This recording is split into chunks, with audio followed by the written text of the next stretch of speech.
The Interpreters, novel. The Interpreters is a novel by Wole Soyinka.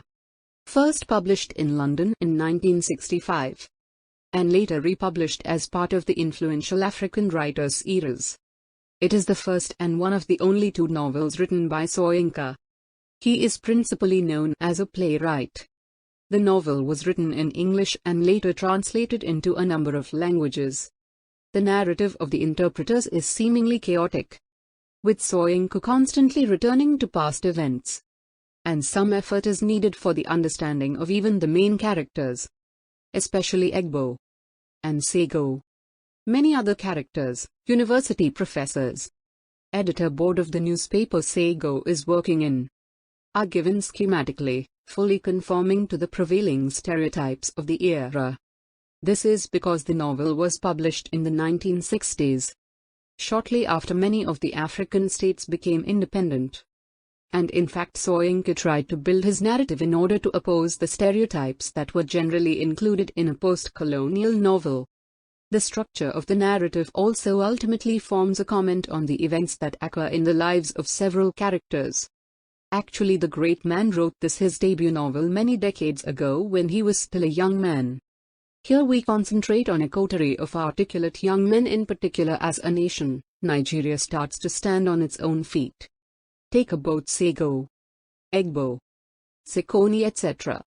Being Soyinka, this is a brilliant, dense work with poetic undulations.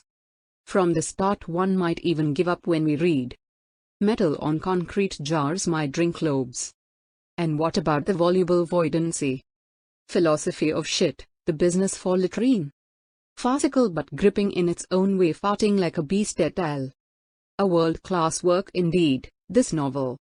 With the author ventilating his wariness, his disdain for stultifying factors already pulling the African continent down from inception.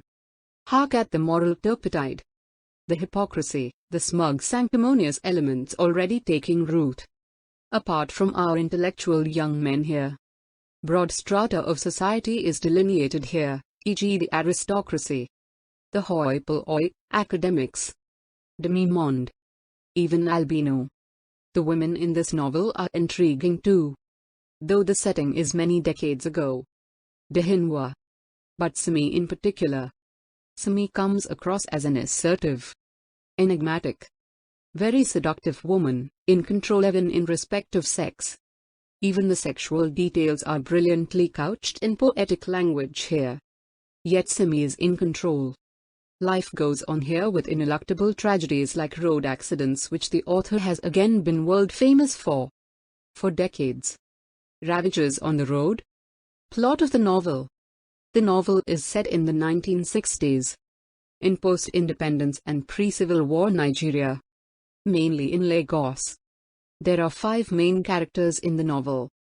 The Foreign Ministry clerk Egbo, the university professor Bandele, the journalist Sagoe, the engineer-turned-sculptor Sekoni, and the artist Kola.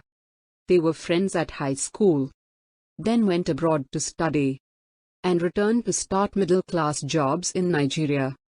End of the review. Thank you.